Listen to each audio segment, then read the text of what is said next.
Well, all yes. You see, whatever it would be, one had to be so particular to do exactly according to what Baba would want.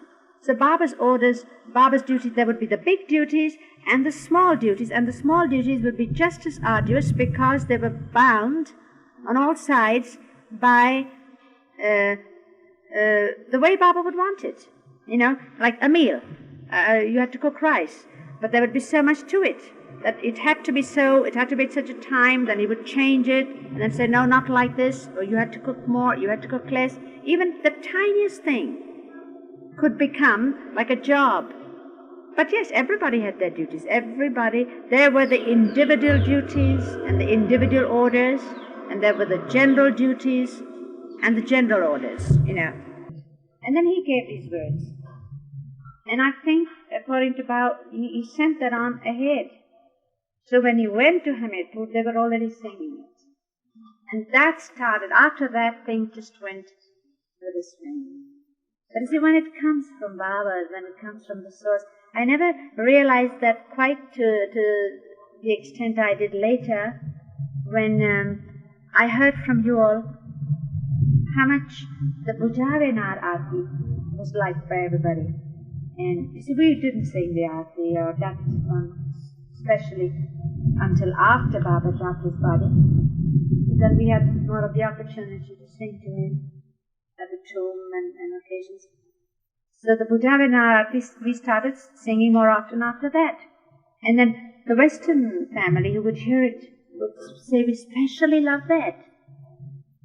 They couldn't understand the words of that as much as they couldn't understand the words of the other Aarti. Then I realized why, because the words were from Baba. That makes all the difference. When I was 4 years old, I remember going to Mandali Hall. My mother or aunt had taken me there. Baba was there. And I was on Baba's lap. I was caressing the little kid. And I was telling him how nice the toys were that he'd sent for me. And then after a while, I told him my birthday was coming near. See, even a little girl is still a woman. Well, my birthday was coming. He said, it is? That's wonderful. And he said, now what can I send you for your birthday? I said, well, I'd like a tricycle. I'd seen some neighbor's child have a tricycle show off going all around the place on a tricycle. I just loved a tricycle. So I said, I'd like a tricycle. Done, said Baba, you're going to get a tricycle. I said, oh no, you're going to forget. You're not going to remember. Baba said, how can you say that? How can I forget? Forget to send you the tricycle for your birthday? You know I love you, how can I forget? I said, but then you might forget. No, said Baba, I swear I won't forget. Now, in the Zoroastrians or the Indians, when you say swear, you hold the skin of your neck like this, you see. It was very common, at least in those days, and even in our household, you said kasam. And kasam, that swearing, is by whoever or whatever, anything that's dear to you. Like, you've heard of people swearing by their beard, because the beard was a very precious thing to the ones who swore by it. So, or your child, or your sister, or so. For some reason, Baba said kasam. Still, I looked at him sort of, and then he said, I swear by a hen.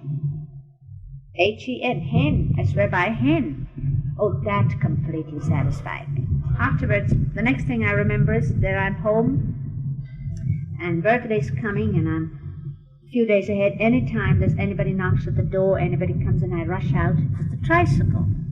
No tricycle, nothing. Birthday comes, no tricycle. Oh, I still remember it was a miserable birthday. No presents seemed to mean anything, or anything special that was cooked meant anything. Four. Nothing mattered. Because the tricycle Not so much the tricycle. I didn't anymore care for the tricycle. But Baba said he would not forget, that he loved me and he wouldn't forget, but he had forgotten. He had forgotten my birthday, so he had forgotten me. That really hurt. The next, again, we're in Hyderabad, and Baba's got me in the lap again, and again caressing an arm. And how's the thing, and I sniffled. And Baba said, what is it? What's happened? Who's scolded you? Was it Mother? Did she spank you? Oh, I'll... No, you. Me? Said Baba. Me? Yes, you. Well, what have I done? Said Baba. And then, of course, I didn't wait. I blurted everything out. You told me you wouldn't forget, and you forgot me, you don't love me, you forgot. What did I forget? I said the tricycle. You said you were going to send the tricycle for my birthday, and you didn't. So Baba was silent, probably thinking how this to, how to tackle it. And then I said, you even swore. You swore by a hen. And yet, it didn't. That did it. Baba said, yes. I know I swore by a hen. I didn't forget you. I didn't forget your birthday. You know what happened? I'll tell you. I said, what? I swore by a hen. Yes.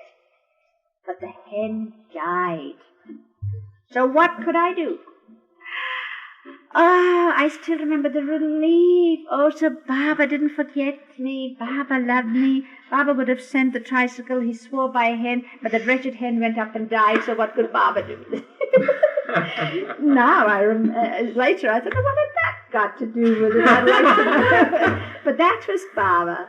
And in some way, I could say, even in later years, this is the way Baba was dealt with any silly situations that come up from us, as beautifully, as simply, and as completely as he did in this case. Very simple. The hen died. When Baba would not let us divulge his identity, his name, to anyone, he was incognito. So that when we were traveling in this blue bus, we had not to say, even Baba, in case somebody might pick it up, and no. So when we would stop at little hotels or a resting place on the way in the blue bus or anywhere, we had not to divulge who Baba was, and therefore we could not call out Baba this and Baba that. And Norina would call him Babuli, so that she could not by mistake say Baba, and Nadine Tolstoy would say Babushka, and things like that.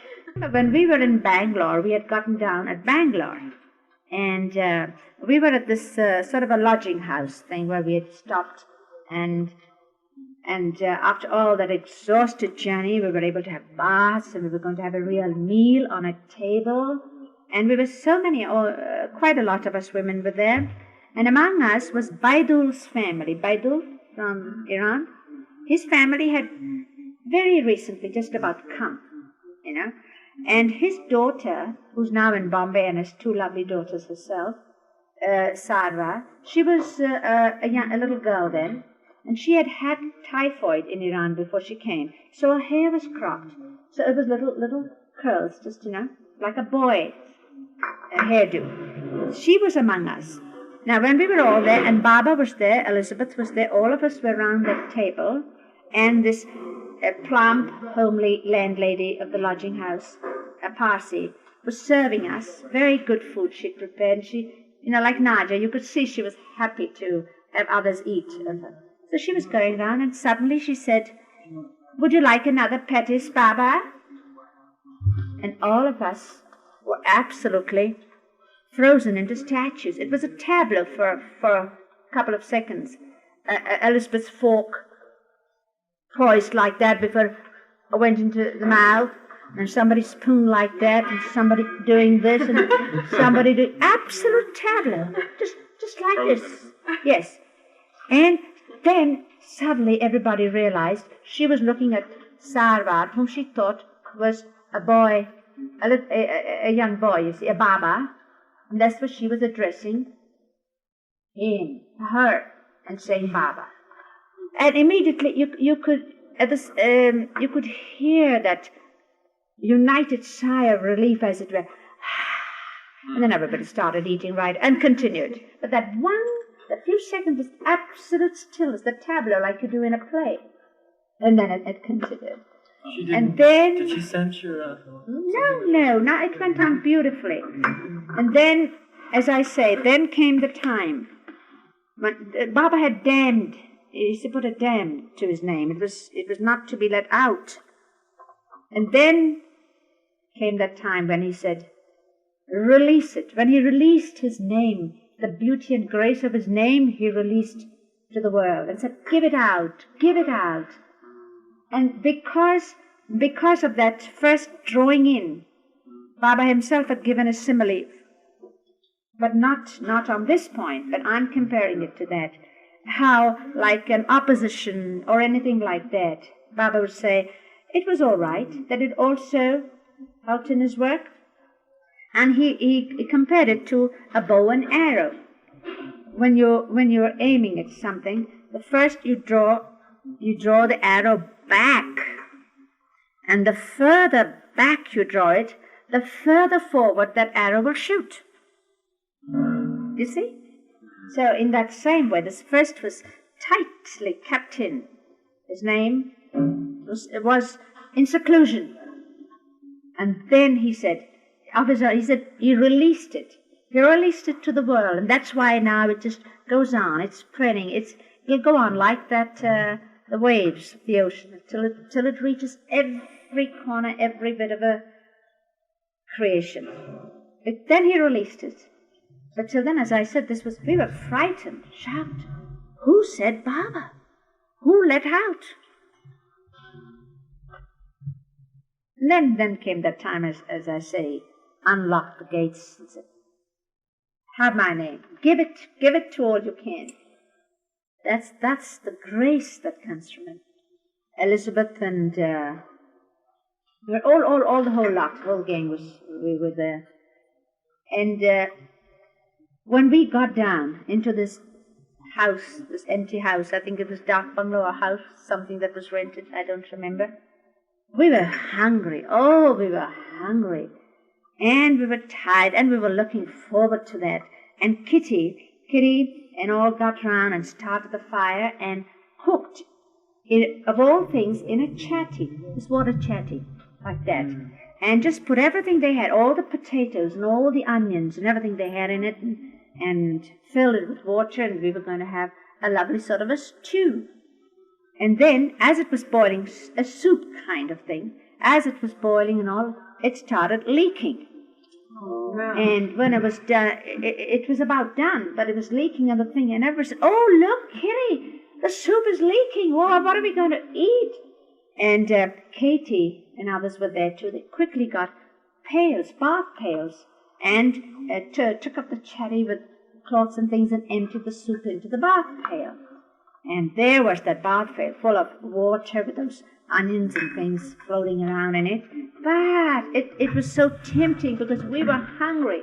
And then we all came, each stood with our plates, which we also carried, these enamel kind of plates, some good plates they'd gotten from the West, they brought it with them. And we all each had our plate, and we took turns. And there was, I think, Kitty, or someone who was serving with a mug, a bathing mug, dipping a mugful in the pail, plop, with the water and everything in a plate, and then we'd go, and then the next one, the queue just went around. And I tell you, I haven't tasted tastier soup or a meal, or call it what you like, but we were so hungry, and it was so delicious. And then we had lots of fun because we laughed so much over it, you know.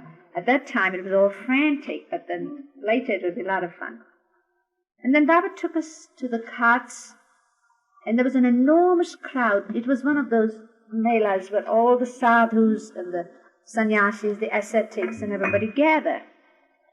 And it was, you know, like first sightseeing. Baba would say, all right, now we'll come and go and see that. Because Baba did his own work in his way, which that was not our part. Our part was to be with Baba and see because he told us to. And then suddenly when our consciousness was focused on all this crowd, Baba turns around and says on the board, and he says, turned to Elizabeth and said, there are 8,000 sadhus here. Yes, Baba dear. And only 8 are real. And you couldn't tell them apart. How then could we know? That is why he says he knows, and he tells us, when he says no to us, it's because he knows. We couldn't possibly have taken 8 from out of those 8,000. And he said only 8 are real. And another thing is, just at that time, it was in Banaras, we were sitting on the carts and on the steps, and all of us were Baba and the Mera, and all of us were together here. And as my eye turned toward the people sitting there, suddenly it caught sight of a figure, barely clothed, just something around the waist, and he was just sitting, and he was looking. I caught his eye, and I was dazzled by something in those eyes. So I said to myself, Dad, he can only be a master. Is he a master? And then he turned his face away, and as I said, is he a master? So naturally I turned round to look at Baba, and I find Baba was already looking at me. So when I turned round, he caught my eye, and he just nodded, very, very slightly, and turned away. So he was waiting to answer me while I was thinking, is he a master? I turned round, Baba's already looking at me, gave me the answer, turned away. Another time when we were traveling in the blue bus, and on the way Baba had us stop the bus. Had the bus stopped. We were near Jaipur, Alwar, Jaipur. But this was on the way, on the outskirts of Jaipur before we got. And Baba told us to get down. We all got down. And then we were looking at this, Baba said, look at the view. It was a parapet, a sort of a slope, not a slope, that means incline, and we were standing on it, and there was lovely scenery, drop, and then again a rise, and then a hillish, a sort of a hill. And on the top was a palace-like mansion, a palace. And it was the Maharaja's palace, the Maharaja of Jaipur. And as Baba said, look, we saw going up the hill towards the palace a retinue of the Maharaja with a band, trumpets and drum and all that sort of cymbals and everything, and dressed in beautiful uniforms, red and gold, and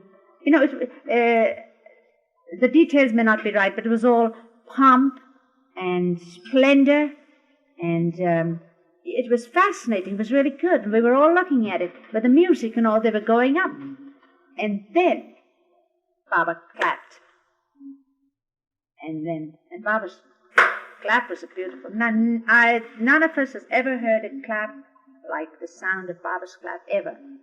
And Eric and I are always on the lookout, because we always said there's no sound like that. Anyway, when Baba clapped and we turned to him, and he said, on the board, he said, you think that is the Maharaja, pointing to the palace. He said, you think he is in charge of Jaipur? No, he is in charge. And he points to the east of the palace, right away this side. And we could see anyone for a while. Then as our eyes adjusted, we saw a figure that merged with the earth, coming downhill on the eastern side, on the opposite side, coming down, again with just a sort of a loincloth, but for a frail, slim figure, but strong. You could even see the slim muscles rippling, just gracefully coming down, silent figure, the color of the earth. And then we understood that Baba had stopped here simply to contact him in whatever way Baba. So we had stopped, and he said, you think the palace, all this pomp and splendor, that this is the facade, that's what he puts up. And we are made to think these are the ones who are ruling Jaipur. But the one who's in charge is one that's inconspicuous, behind the scenes, silent. He was, it was something we've remembered always. You see, even in these crowds, like in Banaras, like when Baba would go to the cinemas, you see, that is what Baba would call his collective working, where so many hundreds or thousands or any large number were gathered together, and their attention, all of their attention was focused on one thing, like on a screen. They're all looking at a film, and there's so many of them. And Baba would sit in the cinema. Ostensibly, it would be all right to be seeing the pictures, and we would be seeing the pictures. But if we happened to turn round, we'd see Baba's fingers moving so beautifully and fast, But just in that dusk, you could just barely see, but you'd see that. And then sometimes Baba has explained also that why he works best on that particular level when so many are concentrated on one particular object, and there's a large number, like at a cricket match. Baba stopped the car and get down. Apart from his love for cricket, there was that too. Or like in Banaras, where there's Kumbh Mela, there's hundreds and thousands gathered. That was one part of it, apart even from Baba saying he works on all planes of consciousness, even on the physical side, individually, in groups, collectively, or for the world, in different grades, and yet doing it all at the same. And yet some of these explanations that have stuck, he has given in the most casual way. We make it sound stagey now, maybe as I'm saying it, but in the most casual way. And the perfect master, Tukaram, as he says in his song, that the greatest sermons of the perfect masters is given by, not by chance, what do you call it? Yes, just naturally. Casually. Just as like a casual remark. When they say it offhand, just little things. They are really deep sermons. If we can hear, if we are ready to listen, to receive.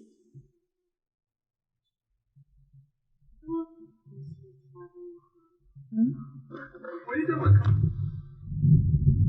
You heard of the time? Roseville, California? No, like when Baba didn't break his silence because of me. Because of me. Yes, that's what Eris says. It was your fault. No, but seriously, what happened was, Baba was in Nasik at that time. In this Vyas Manzil, not the place we were there later. And I was in school. And I heard that Baba was sending out, word was going out, whether it was printed word or oral, I don't remember now exactly, but everybody was being told by Baba that he was going to break his silence from the time I heard it in a month or so. And I was shocked. I was at home, going to school, because that's what Baba wanted me to do. To study well, only to come to Baba in the holidays, and not to go away from school and home to Baba at any time except during the holidays when he would call me. So here was news that he was going to break his silence when I would be in school. I had to study, I had to come out first, I had to obey his orders, and he had told me that I would be with him when he broke his silence. Now, what was this? So I immediately wrote him a letter. And I said that you had told me that I would be with you when you break your silence. It was in English. But I hear you're going to break your silence in such a time. So either you allow me to come now, or you postpone your silence. Postpone the breaking of your silence to my holidays in December when I can be with you. So very solemnly the reply came that yes, he had thought it over and decided to postpone the breaking of his silence, which he would not do till December when I could be with him during the holidays. And it was all very natural to me. I said, fine. I knew that it must be one of the two. Well, he's postponed. That's fine. Now it'll be in December, and I could buy the letter. And when Eric heard it, he says, so it was you. Maybe at that time he could have done it. Later times, not about leaving. That was my one fear. That no matter what happened, the one fear was that, especially in the earlier years, that he might tell us to leave, and obedience was obedience. And not about leaving, but yes, upset, yes. And I have been moody with him, certainly. But that's all because of love. You know, you could be hurt, or especially when he might be indifferent. Because usually Baba was so sensitive to what your feelings were, or something had gone wrong. But sometimes he could be beautifully indifferent, especially at that time. And you wanted to draw his attention to the fact that this has happened, or that he was being indifferent, you know. So you'd not be your usual self. And then he would find out after a while. And you could be exasperated. It was no joke, always. But it was fun. But it was more than that. It was much more than that. You would go through what we have gone through 1,000,000 times, and it would still not be enough for all that one received from Baba. Never. It could just never make up. So these were the human bits and reactions and weaknesses. But that was also from love, you know. Really, either you were jealous or because you wanted to draw more his attention, have more attention, or some things, or that you found that it was impossible. Here he was telling you to do these things, but somebody else might just be sitting there, you know, and yet you wanted to go and sit there, but you were told to finish that by such and such time, but he wasn't giving you enough time to do it, and by sheer nerves, by sheer physical exhaustion or sheer nerves, one could get those reactions. Those were passing things. Baba would bring that about. You probably obviously wanted it. He would bring it about, but he would then take it apart, and he would clear it, and then it would be a stronger, a little more molded, a little more grown up, a little bigger me, or whoever it is that it's dealt with. Oh yes, Baba said, like he said once when we were in Bangalore, I don't want stones around me. It is no good if you don't feel anger. There can be people who just never get angry.